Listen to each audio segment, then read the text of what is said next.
Yeah, I've been waiting to do a little video on this, man. Way overdue. I know it's an old video. It's the ass whipping of Manny Pacquiao given to Margarito and Brandon Rios. All right, so let's go straight to the clip with these two jokers. All right, let's go check what they say. Julian, who's gonna win, Pacquiao or Margarito? Margarito. Yeah. All right. Yeah. Who's that? PPVs. No, this guy. Es puto Pacquiao. Así es, pendejo. All right, very disturbing. You know, you're teaching the little boy the vocabulary of puta and bandejo. Okay, so that's what Brandon Rios and Margarito is calling Manny Pacquiao, the icon, a puta and a bandejo, right? Okay, right? Everything is fine and dandy, right? You know, it's all fun and games, right? Right? You see, that's why I don't like cocky fighters. Confident fighters I like, okay? There's a difference between being confident and cocky, but it's at the eye of the beholder, okay? And it depends on what the eye of the beholder is looking at to determine if that person's cocky or confident. Example, Muhammad Ali. He's not cocky. He's confident. And he expresses confidence inside the ring and outside the ring. That's not being cocky. That's being confident. But depending on the person, if they don't like Muhammad Ali, they'll say that he's cocky. Okay, well, let me give you an example. Brandon Rios and Margarito, it's not that I didn't like them. It's the way they perceive the whole situation, okay? And the way they perceive it by calling somebody a bandejo and a punta and teaching the little kid vocabulary in his new language, right? And calling Manny Pacquiao that, right? Okay, so there is a difference between cocky and confidence, and that's the way I see it. And you know, being humble, it's not a problem being humble. But you know what? Let me go straight to the next video, and I'll give you my bullshit after. Yeah. I never was hurt.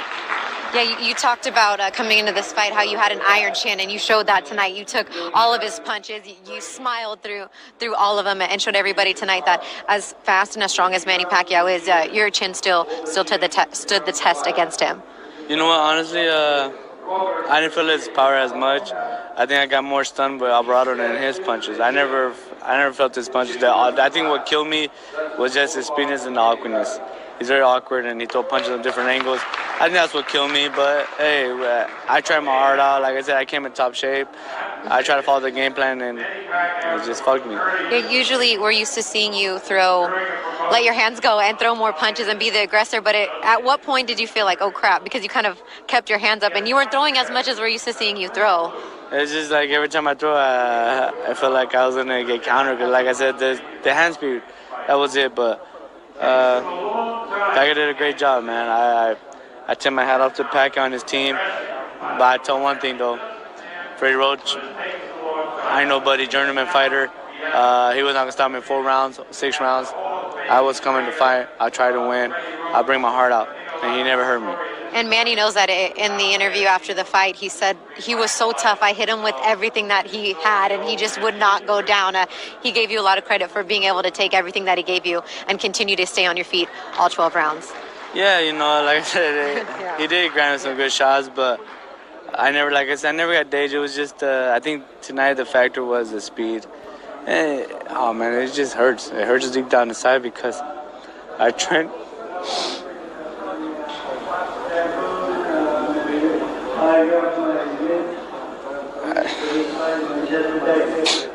I trained my ass off to win, you know? I fucking 5 months.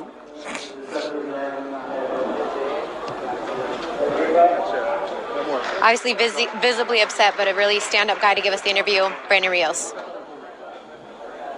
I'll finish off. You want to finish? Yeah. Okay.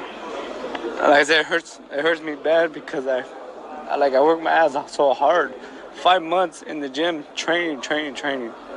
And I think this was the best camp ever. It happens. It goes the other ways, but fuck it. I'll bounce back.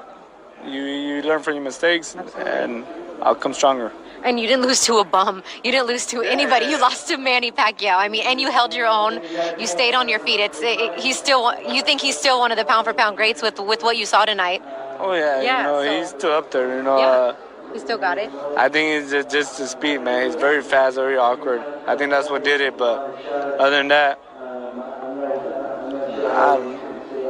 I don't know, man. It hurts. It hurts really bad. Feels like I let my team down. That's what, to me, it feels like I let my team down because I tried and we worked so hard and we were so confident and everything. That's what hurts. Your team's standing by you right now, and they're all so very proud of you. They have your back no matter what, Brandon. So I appreciate the time. Thank you. Thank you. That, my friends, is very disturbing. It's more disturbing to me than funny. Because, you're a boxer. Yes, you're a boxer. And you crying. And, look at the illusion. He's saying he's crying because, first of all, he said, I never was hurt in that fight. Okay? It wasn't his punches. Even though his face is all fucking lumped up. Okay. Even though his face is lumped up, right?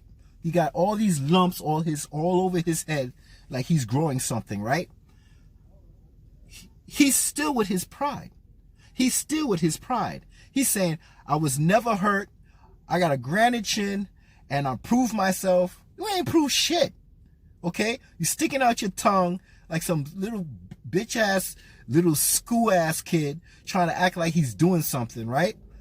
And you get all lumped up, and he said he was never hurt. It was never his power.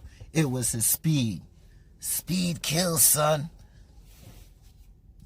It was his speed. But he was never hurt. But then you crying. Oh. So, and the allusion to his crying is, I trained 5 months. I trained 5 months. You dumbass. You were supposed to train. That's what boxers do. Why are you making a big deal of your training? That's the illusion.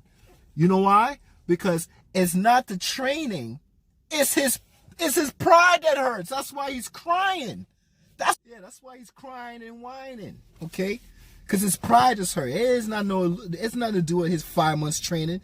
You see how the people cover up their shit? Constantly. I was never hurt. I'm crying because of my training, and I worked so hard for this, and since I trained so hard, I should win because I trained so hard. Man, I don't care about your tears, yo. I do laugh at times, but it's very disturbing to me because you call this man a bandejo, a puta, and all this shit. So let me ask you a question. If you had one Brandon Wheels, if you had one, okay, and your pride is all the way up sky roof, you know what you'd have done? You would have said, oh, Manny Pacquiao is okay, he had his time, I'm happy for him, but I won, right? You won. Would you ever took back those words you said about Manny Pacquiao being a bandejo? Would you? No. So I don't care if you cry. You cry all you want. Cry. Look, your team is behind you. They got your back. Well, bend over and let them pat you in the back and kick your ass out get the hell out of here, because I don't like this kind of stuff, man. These boxers, man, they got the nerve, but they, get it together. Okay, they got the nerves, right? They say all this cocky shit, but then when they get in the ring, and it's so funny. You see, a lot of people think that to sell a fight, you got to talk a lot of shit. Okay, fine. The majority of people out there like to hear shit, so a lot of people want people to talk shit and get all aggressive and all this bullshit, right? But there goes Manny Pacquiao. Humble as can be. Humble as he can be, right? But look at his status. He's an icon, okay? So a lot of people think, well, you need to sell a fight by... he's not going to sell a fight because he's too quiet. Oh, he ain't going to sell a fight because he don't know English. Or he can't sell a fight because he's not amped up and tuned up. He ain't turned up, I mean. He ain't turned up. You know what I'm saying? He's not McGregor, okay? He's not McGregor. He's not all these people that want to talk shit and stuff like that. No, he's not. So you know, all that shit, you don't need all that shit to sell a fight, okay? You really don't, okay? I mean, don't get me wrong. Don't get me wrong. It's exciting sometimes when you see two guys go at it and they got some kind of drama or some kind of past history and they focus on each other and they going at each other, and it's entertainment, including with the fighting. Yeah, I get that. Okay? It plays a part in fighting. It really does. But when a lot of people say you don't need someone that's humble, people that's humble can't sell fights, well, that's where you're wrong. Because the person that's selling the most fights right now is who? Who got the most pay-per-views right now? Manny Pacquiao. Yeah. And he's humble. And he's serving you humble pie. Yeah. He's serving you humble pie. There's only some exceptions, you know, Broner. You know, Broner, some people are just hard-headed. And they know that their attitude is selling. So they use that to sell themselves, you know. Their attitude, because, you know, they got a lot of people out there that likes that kind of shit, you know, that ignorant shit, you know. That passes curry in a minute, you know what I'm saying? And a lot of people buy his fights. What do you think? Because you think he's a good boxer? No. Is it because he's a winner? No, he's not a winner. He's a loser in boxing, okay? Yeah, so Broner, he's a loser in boxing. He's not winning, right? He's not winning anything.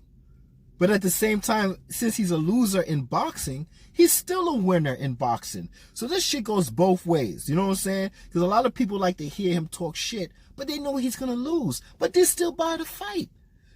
Probably just want to see his ass getting beat down some more. Okay?